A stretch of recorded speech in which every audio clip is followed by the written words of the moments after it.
몇 년 전 서울 시민을 대상으로 가장 듣고 싶은 말이 무엇인지를 조사하는 그러한 조사가 있었습니다. 서울 시민을 대상으로 2017년으로 제가 알고 있는데 서울 시민을 대상으로 했던 그 조사 결과는 뭐였냐면 사랑해라는 단어였습니다. 서울 시민들이 가장 듣고 싶어하는 단어 사랑합니다라는. 또 다른 말로 다른 순위에는 수고했어. 또 여성분들 서울 시민 여성분들이 듣고 싶어했던 말들은 잘하고 있어라고 하는 내용이었습니다. 이러한 조사 결과를 봤을 때 모든 사람이 원하는 것은 바로 사랑이 아닌가 생각이 됩니다. 생명이 태어날 때부터 우리는 부모님의 사랑을 요구하고요. 또 생명이 다할 때 우리 옆에 누군가가 우리를 보호해 주기를, 자녀의 사랑, 가족의 사랑을 바라는 것이 인간이 아닌가 생각이 됩니다. 그래서 사람에게 가장 필요한 것, 사람들이 가장 원하는 것은 사랑이라는 것이죠. 놀라운 것은 뭐냐면 성경은 증거하기를 하나님이 바로 사랑이라고 증거하고 있습니다. 많은 사람들이 그러한 사랑을 원하는데 정작 사랑이 필요한 그러한 사람들은 하나님의 사랑을 알지도 못하고 또 그분이 어떠한 사랑으로 이 모든 사람들을 사랑하셨는지를, 이 세상을 사랑했는지를 알지 못하는 그러한 역설적인 내용이 있는 것입니다. 오늘 우리가 살펴볼 말씀도 우리가 읽어봤듯이 하나님의 사랑에 대한 것입니다. 하나님의 사랑이자 또 형제 사랑에 대한 것입니다. 그래서 오늘 말씀 제목은 이렇게 달아봤습니다. 형제 사랑, 그 본질에 대하여. 그래서 전반적인 내용은 그 형제 사랑, 하나님의 사랑에 대해서 우리가 나누어 보실 것인데 오늘 내용은 우리가 사랑하면 느낌이 좋잖아요. 사랑해라고 하는 그런 단어를 들었을 때, 말을 들었을 때 따뜻함을 느끼고 포근함을 느끼고 안정감을 느끼는데 오늘 저희가 살펴볼 이 사랑에 대한 내용들은 기분이 썩 좋아지는 내용은 아닐 수 있습니다.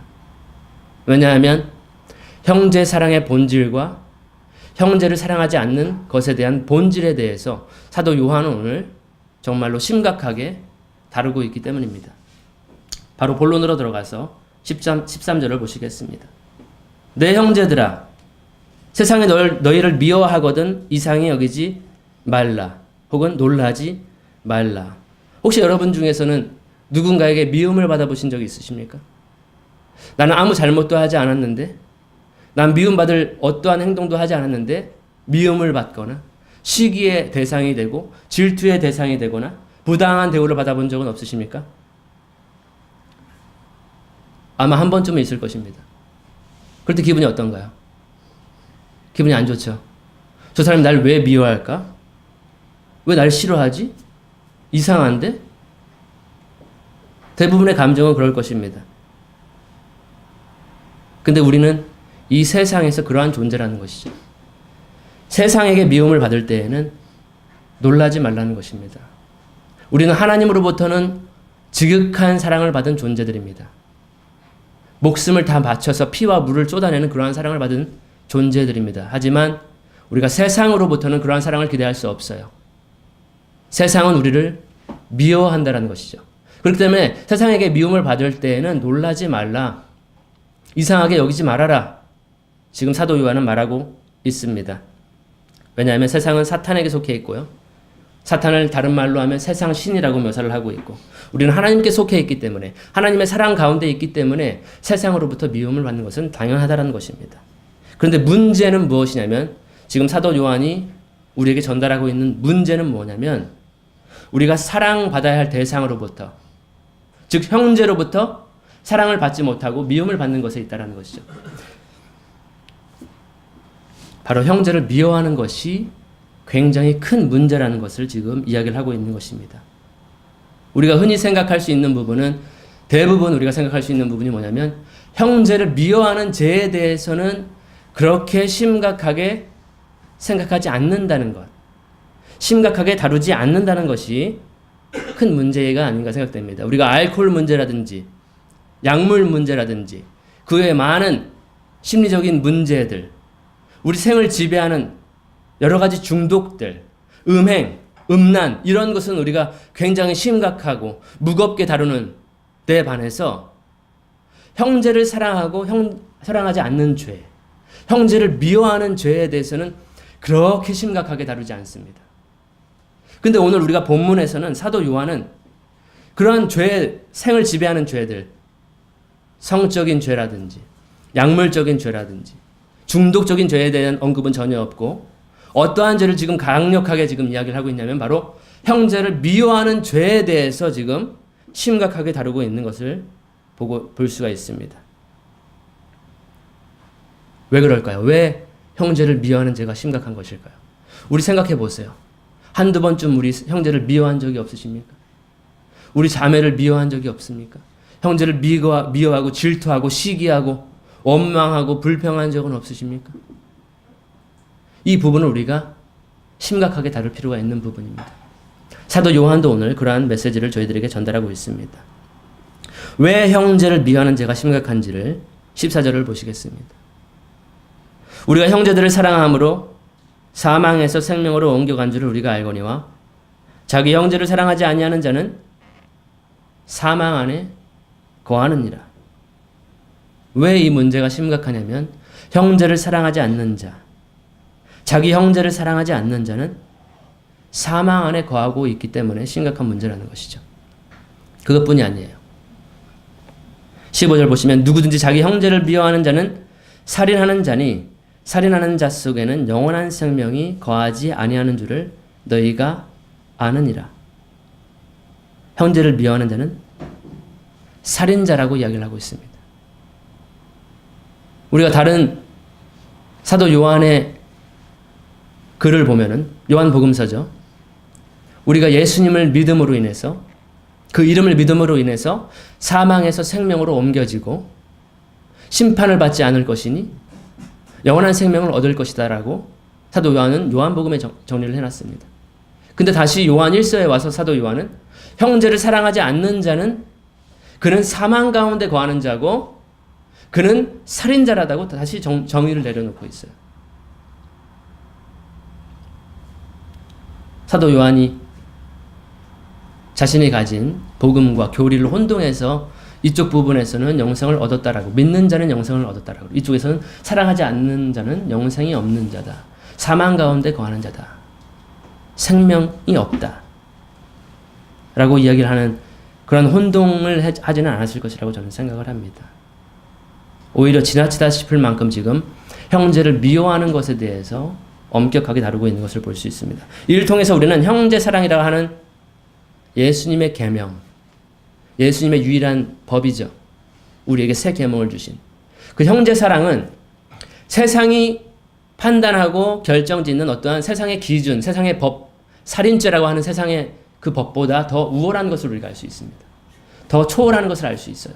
세상에서는 육체적으로나 물리적으로나 정신적으로 상해를 입히거나 가해한 자에게 우리는 살인죄를 판결하죠.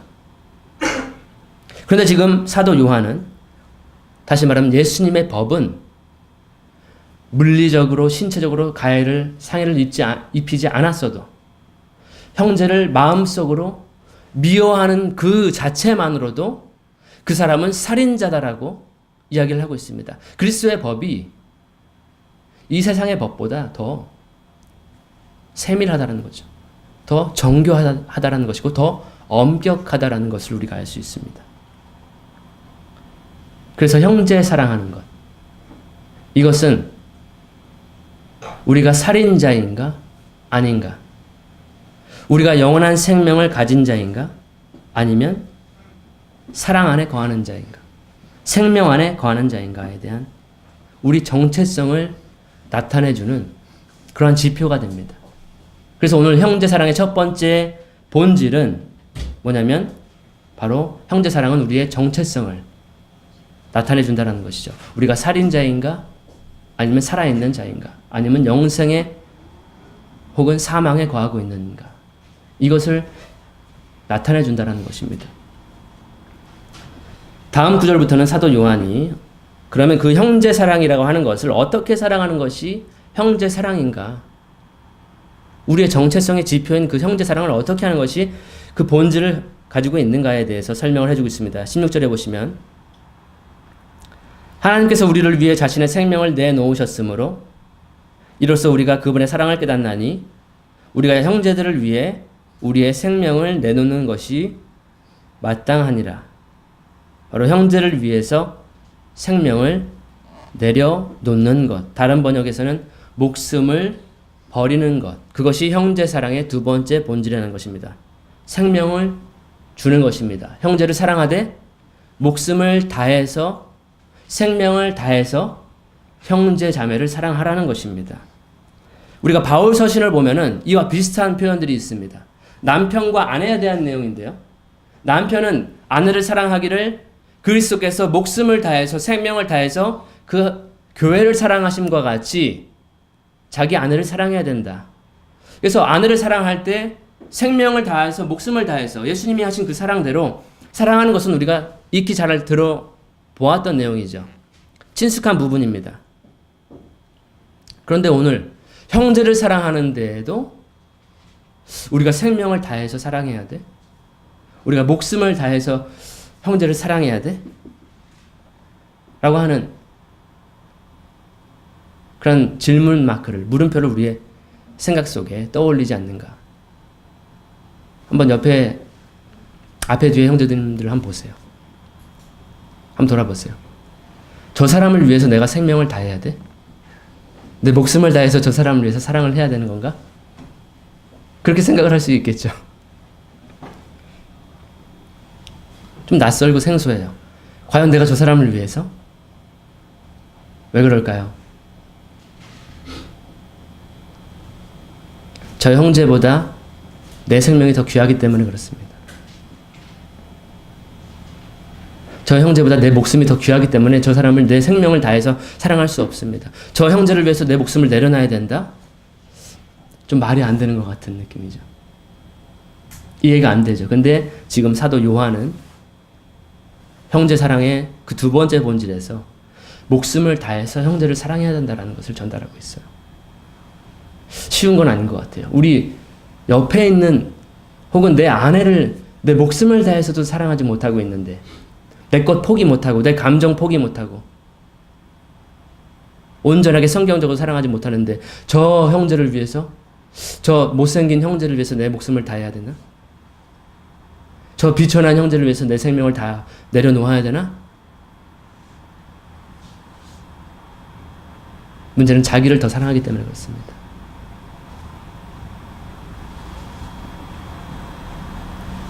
근데 그러한 사랑을 정말로 내가 저 사람을 위해서 내 생명을 내 피와 물과 모든 것을 다 쏟아내서 사랑을 해야 되는가? 근데 그 사랑을 사실 우리는 받은 사람들이죠. 하나님의 아들, 독생자의 생명이 얼마나 귀하겠어요? 하나밖에 없는 유일한 아들이라고 생각해 보세요. 그 유일한 아들의 생명을 죽이면서까지 그 강도 한 명을 살리시는 거죠. 그 사람은 살 가치가 없다라고 우리는 생각할 수 있어요. 범죄자이기 때문에. 더러운 사람이기 때문에. 근데 하나님은 그러한 사랑으로 우리를 사랑하신 거죠. 우리를 살리기 위해서 그 독생자 예수 그리스도를 희생하신 거죠. 그 목숨을 내려놓으신 거죠. 그래서 우리가 온전하게 그 하나님의 사랑을 경험한 사람이라면, 이해한 사람이라면 우리도 마찬가지로 그 하나님 받은 사랑대로 저 사람을 위해서, 이 사람을 위해서 사랑해야 된다는 것을, 그렇게 목숨을 다해서 형제를 사랑해야 된다는 것을 우리가 알 수 있는 것입니다. 17절에 보시면 그러나 누가 이 세상에 좋은 것을 가지고 있으면서 혹은 재물을 가지고 있으면서 자기 형제가 궁핍한 것을 보고도 동정하는 마음을 닫아 그를 피하면 어찌 하나님의 사랑이 그 속에 거하겠느냐. 나의 어린 자녀들아, 우리가 말과 혀로만 사랑하지 말고 오직 행함과 진실함으로 하자. 형제 사랑의 세 번째 본질입니다. 그것은 행함과 진실함으로 사랑하는 것입니다. 한마디로 실질적이고 실제적인, 물질적인 그러한 사랑을 실천해야 된다는 것입니다. 물론 말로 사랑합니다, 형제님. 사랑해요, 자매님. 이렇게 말로 하는 것도 굉장히 중요한 부분이라고 생각이 돼요. 왜냐하면 서울 시민 아니면 온 나라 사람들이 다 원하고 듣고 싶었다는 것은 사랑합니다라는 그러한 말이었기 때문에. 그런데 지금 요한은 말과 혀로만 사랑하지 말자. 어려운 형제가 있는데, 궁핍한 형제가 있는데 더웁게 하라. 따뜻하게 하라. 겨울 춥지. 오늘 난방 좀 잘 돌리고 있니? 말로만 사랑하는 것이 아니라 행함과 진실함으로 동정하는 마음을 가지고 그 어려운 형제를 위해서 마음을 다해서, 목숨을 다해서, 생명을 다해서 사랑해야 된다. 실질적인 도움을 줘야 된다라고 지금 이야기를 하고 있는 것입니다. 그렇지 않으면 사랑의 본질, 형제의 사랑의 본질에 어긋나는 잘못된 사랑을 지금 하고 있는 것이라는 거죠. 지금 우리 한번 돌아봅시다. 우리가 정말로 하나님의 사랑을 받은 자로서, 영원한 생명을 소유한 자로서 우리가 형제 사랑을 그렇게 하고 있는가? 우리가 신앙 고백으로 항상 주마다 고백하는 그 신앙 고백대로 하나님을 목숨을 다하고 생명을 다하고 뜻을 다해서 마음을 다해서 사랑하고 그와 같이 우리가 형제를, 내 이웃을 마음을 다해서, 목숨을 다해서, 생명을 다해서 사랑하고 있는가를 한번 점검해보는 그러한 내용이 오늘 본문 내용입니다. 우리가 잘 아는 선구 중에 이러한 선구가 있죠. 행함이 없는 믿음은 그 자체가 죽은 것이다. 야고보서에 나와 있는 내용입니다. 근데 오늘 내용들을 우리가 쭉 읽어본 바로 행함이 없는 사랑도 그 자체가 죽은 사랑이라는 것입니다. 거짓된 사랑이라는 것입니다. 19절입니다. 이로써 우리가 진리에 속한 줄을 알고 또 그분 앞에서 우리의 마음을 확고히 하리로다. 근데 20절 보시면 만일 우리 마음이 우리를 정죄한다면 하나님은 우리 마음보다 크시고 모든 것을 아시느니라. 우리가 지금 이러한 내용들을 쭉 봐오면서 우리 마음이 확고해요. 담대해요. 아무 거리낌이 없고 정죄받는 것이 없어요. 그러면은 우리 마음이 하나님 앞에서 담대할 것이라는 거죠. 그러나 우리 마음속에 조금의 가책이 있다라고 한다면, 뭔가 찔림이 있다라고 한다면 하나님께서는 우리 마음속 깊이 모든 것을 더 자세히 알고 있다라는 것이죠. 우리가 형제를 진심으로 사랑하고 있는가, 아니면 사랑하고 있지 않는가, 혹은 형제를 미워하고 있지 않는가 라고 하는 것을 하나님은 더 자세히 알고 계시다라고 하는 것입니다. 21절에 보시면 사랑하는 자들아 만일 우리 마음이 우리를 정죄하지 아니하면 우리가 하나님을 향해 확신을 갖고 22절에 무엇이든지 우리가 구하는 것을 그분에게서 받나니 이는 우리가 그분의 명령들을 지키고 그분의 눈앞에서 기쁨이 되는 그 일들을 행하기 때문이라.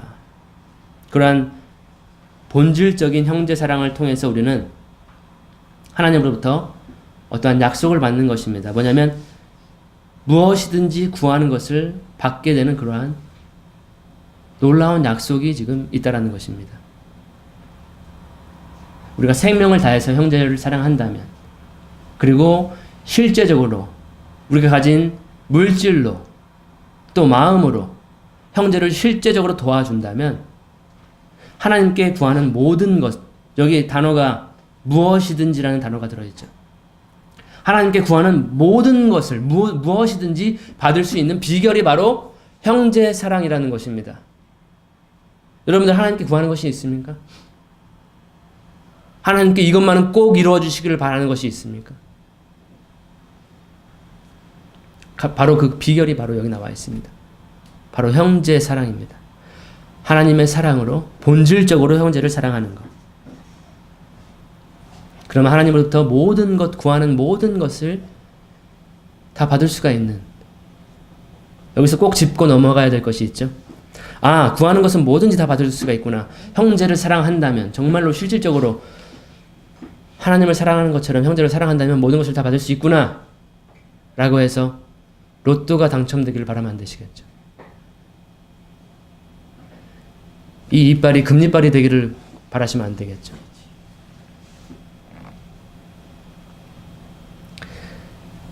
하나님의 뜻에 어긋나는 것을 구하시거나 예수님의 이름으로 구할 수 없는 것들을 바라시면 안 되겠죠. 우리가 이 부분과 연관해서 봐야 할 부분이 뭐냐면 바로 요한복음 15장입니다. 그 이하의 내용입니다. 예수님의 이름으로 무엇이든지 구하면 너희가 받을 것이다 라는 것이죠. 우리가 예수님 안에 거하고 있는가? 그분의 말씀이 내 안에 거하고 있는가? 그러면 무엇이든지 구하라.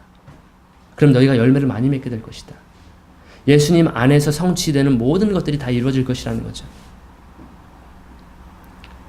지금 우리가 하나님 뜻 가운데서 이루지 못하고 있는 것들이 있다면 다시 한번 점검하시고 형제 사랑에 대해서 내가 형제를 사랑하고 있는가? 내가 미워하고 있는 형제. 저 형제는 내가 피하고 싶고 말도 하고 싶지 않고 생일 선물도 생일 축하 카드도 보내고 싶지 않고 어떤 안부 인사도 하고 싶지 않고 문안 가고 싶지도 않고 그러한 형제가 있지 않은가?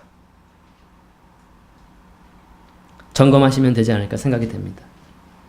23절입니다. 그분의 명령은 이것이니 곧 우리가 그분의 아들 예수 그리스도의 이름을 믿고 그분께서 우리에게 명령을 주신 대로 서로 사랑하는 것이라.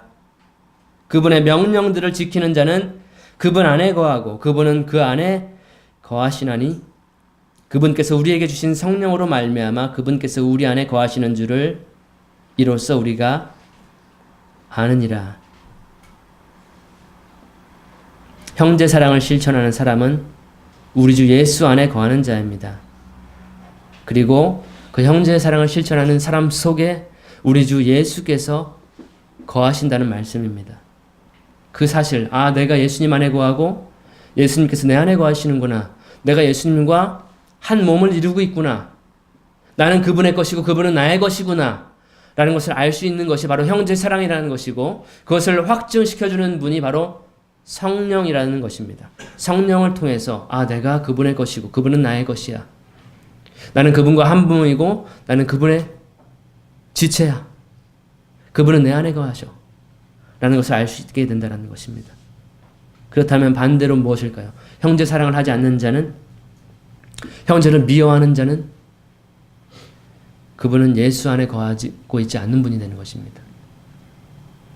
예수님께서도 그 사람 안에 거하지 않는 것이 되는 것입니다. 우리가 앞에서 살펴본 말씀, 그는 사망 안에 거하고 있는 사람이고요. 그는 또 살인자입니다. 그리고 그 살인자 속에는 영원한 생명이 거하고 있지 않습니다. 영원한 생명이 없는 자입니다. 사도 요한은 왜 이렇게 오늘 심각하게 이야기를 할까요? 우리 한 번쯤은 형제를 미워할 수 있는데, 한 번쯤은 저 사람을 미워할 수 있는데 왜 이렇게 강조를 하고 있는 것일까요? 그 형제 사랑을 통해서 우리가 하나님께 속해 있는 자인지 마귀에게 속해 있는 자인지 우리가 분별을 할 수 있기 때문에 그렇습니다. 내가 예수님에 속해 있는 사람인지 내가 예수님과 관계가 없는 사람인지를 보여주는 그 증거가 되기 때문에 사도 요한은 지금 성도들에게 이러한 메시지를 전달하고 있는 것입니다. 정리를 하겠습니다. 어쩌면 우리는 지금까지 형제를 미워하고 있을 수 있습니다. 형제를 싫어할 수 있습니다. 또 어쩌면 우리는 지금까지도 형제를 그 미워하는 죄에 대한 심각성에 대해서 경솔하게 생각했을 수 있습니다.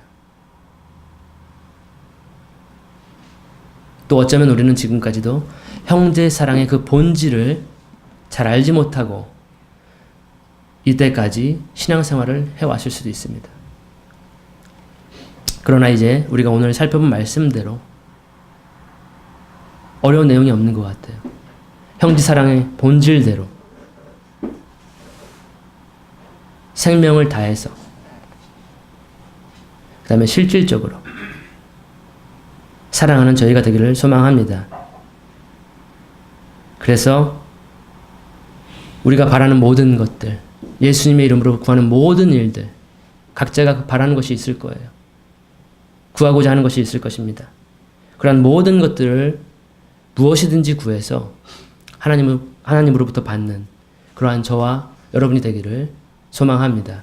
또 우리 교회는 더 이상 형제를 미워하지 않고 정말로 하나님께서 우리를 사랑하신 그 사랑으로 목숨을 다해서 형제를 사랑하는, 자매를 사랑하는 그러한 교회가 되기를 소망합니다. 아멘이시죠? 예, 그러면 기도로 마치겠습니다. 하나님 아버지 감사드립니다. 오늘 주신 말씀을 통해서 다시 한번 우리는 형제 사랑의 그 중요성에 대해서, 그 본질에 대해서 다시 한번 살펴봤습니다. 또한 우리는 형제 사랑이 아닌 형제를 미워하는 것에 대한 그 본질 또한 살펴보았습니다. 우리가 지금 누구인지, 우리의 정체가 무엇인지 아직 나타나지는 않았지만 우리가 형제 사랑하는 교회가 됨으로써, 형제를 사랑하는 저희들이 됨으로써 하나님의 자녀가 됨을 다시 한번 세상에 알리는 그러한 것이 될 것입니다. 주님, 이 시간을 감사드리고 주님, 이 말씀 따라서 우리가 이제부터는 형제를 사랑하는 교회가 될 수 있도록 주님 축복하여 주옵소서. 목숨을 다해서, 생명을 다해서, 동정심과 마음을 다해서 우리 이웃을 사랑하는 저희들 될 수 있도록 주님 인도하여 주옵소서. 감사를 드리며 예수님의 이름으로 기도합니다.